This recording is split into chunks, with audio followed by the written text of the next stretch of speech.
Otáčky na prázdno sú u obidvoch modelov nezmenené, je to rovnako 10 000 za minútu, je to len rozdiel v dobrzdení kotúča, kde nový model zastavuje plynule.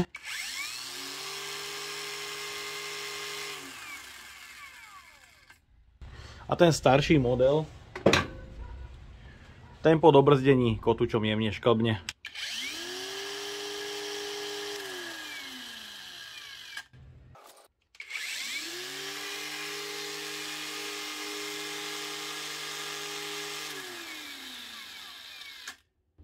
Čas do brzdenia vyzerá byť ale totožný.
Teraz vyskúšam na starý model zatlačiť v reze.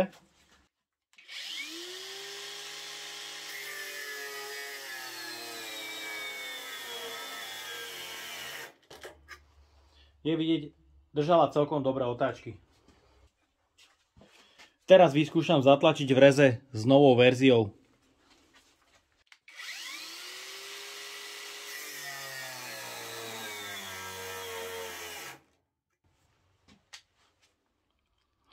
Pocitovo sa zdá, že tá nová verzia z roku 2021 je o čosi slabšia a znáša menší prítlak.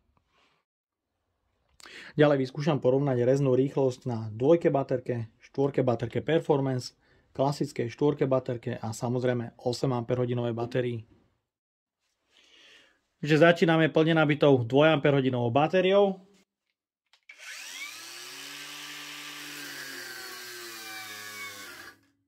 Môžete vidieť, ten výkon je až tak slabý, že tá brúska len pri priložení kotúča do rezu sa vypína. Pokračujeme plne nabitou 4 Ah batériou zo série Performance.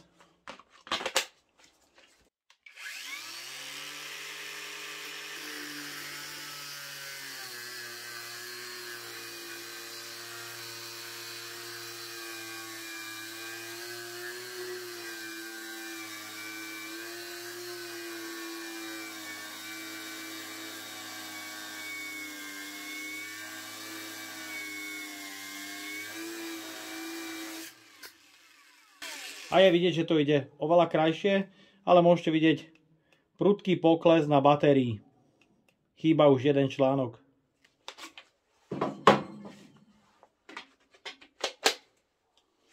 Ďalej pokračujeme 4 Ah batériou.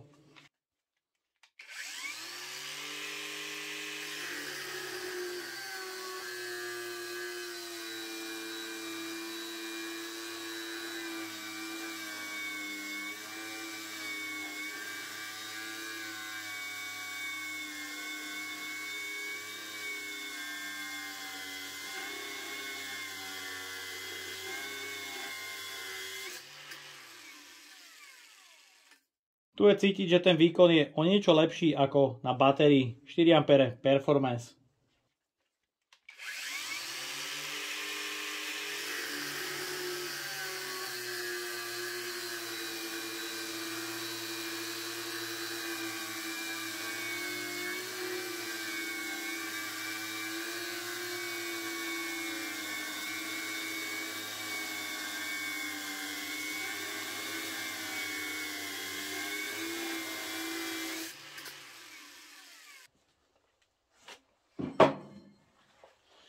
No a ďalej pokračujeme plne nabitou 8Ah batériou.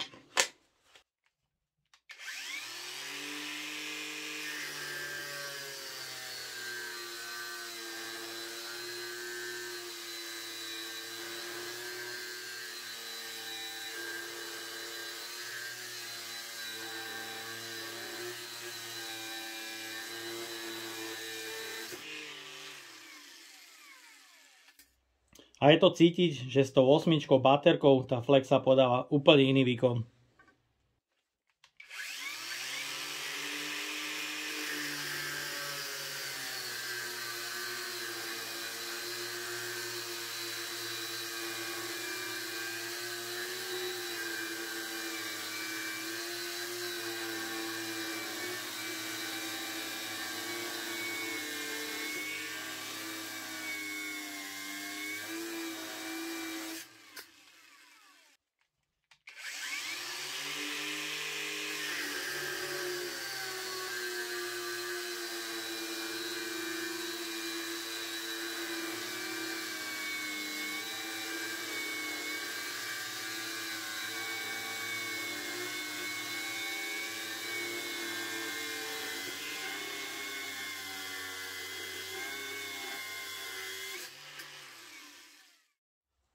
Začíname brúsením kotúčom so zranitosťou 40 a 4Ah plne nabitou batériou zo série Performance.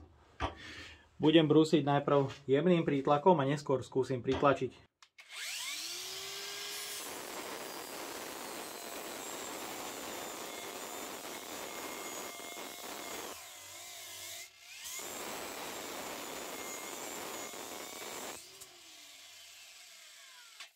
Je vidieť, že ten jemný prítlak v Flexe nerobí problémy, ale mohli ste vidieť už spomalovanie kotúča. No a teraz vyskúšam na Flexu zatlačiť. Takže nie je to nezastaviteľný stroj ani s týmito Performance batériami. Ďalej pokračujeme plne nabitou 4 baterkou. Taktiež najprv jemný prítlak.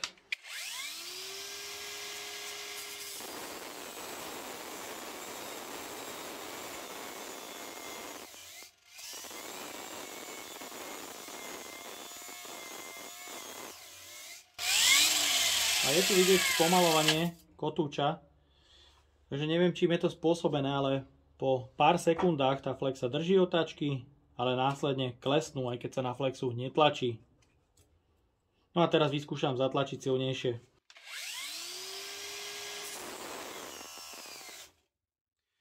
A podľa môjho názoru je cítiť, že táto batéria má o niečo vyššiu silu pre túto Flexu.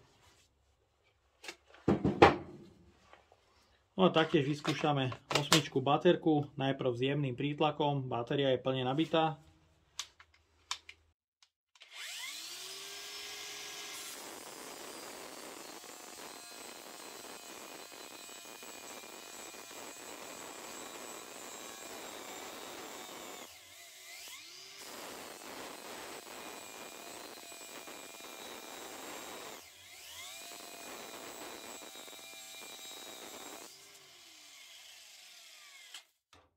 No a je tu vidieť rovnako spomalovanie pri brúsení, ak sa na brúsku netlačí nejak extrémne silno. No a teraz vyskúšam na brúsku zatlačiť.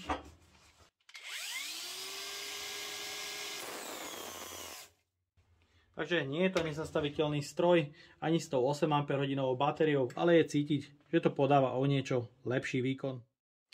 No a do dnešnej recenzie som mal pripravený aj fíbrový kotúč s unášačom, ktorý mi ale do tejto Flexi Performance nepasuje, pretože osadenie unášača je 14 mm a ak zoberieme priemer osadenia pre kotúč, tak ten je 16 mm, takže je to škoda a nemôžem tento kotúč použiť v tejto Flexe, čo si myslím, že je veľká škoda, pretože práve tieto kotúče znižujú odpor pri brúsení a sú lepšou voľbou, hlavne pre uhlové brúsky na batérie. Mnohí z vás určite čakajú na test efektivity nabitia rôznej batérie. Ja tu mám do testu pripravené kotúče 3M Cubitron 2, ktoré Flexám na batérie dodávajú ten správny drive. Musím povedať, že okolitá teplota je zhruba okolo 4 stupňov. Ďalej pokračujeme testom efektivity na 4Ah batérii zo série Performance. Mám tu taktiež nový kotúč Cubitron 2. a profil 45 na 45x5 mm.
Takže máme tu prvé zastavenie malej štvorky baterky zo série Performance.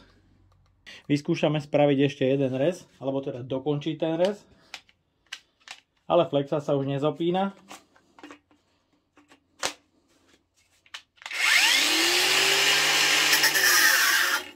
Takže nie, ten posledný rez to už nedokončí. Batéria je úplne vybitá. Ďalej 4 Ah batériou, ktorá je nebalansovaná. Začíname efektivitou na jedno nabitie 4 Ah batérie, ktorá je plne dobitá pre test, rezaním profilu 45 na 45x5 mm s kotúčom 3M Cubitron 2.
Takže máme tu prvé zastavenie a batéria má už posledný level a z Cubitronu chýba len minimum.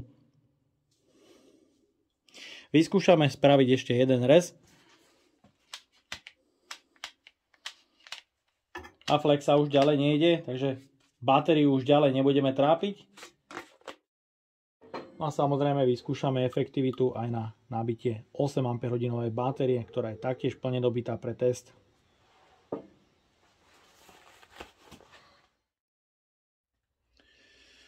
No a ďalej pokračujeme plne nabitou 8 Ah batériou a samozrejme novým kotúčom od 3M Cubitron 2.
Takže máme tu prvé zastavenie na 8 Ah batérii. Myslím, že som s ňou narezal celkom dosť a vyskúšame ešte odrezať nejaký ten odrezok.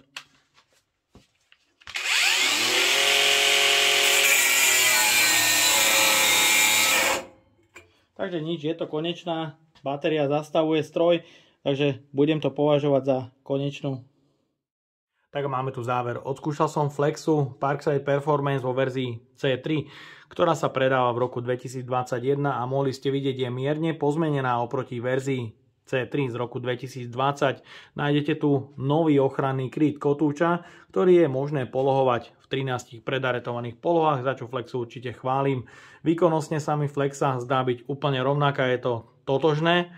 Mohli ste vidieť meranie otáčok, dopadlo to podľa môjho názoru celkom dobre, nameral som 9200 otáčok na prázdno, čo je celkom fajn. Výkon pri brúsení na ktorejkoľvek batérii samozrejme sa s tým brúsiť dá, okrem dvojky baterky.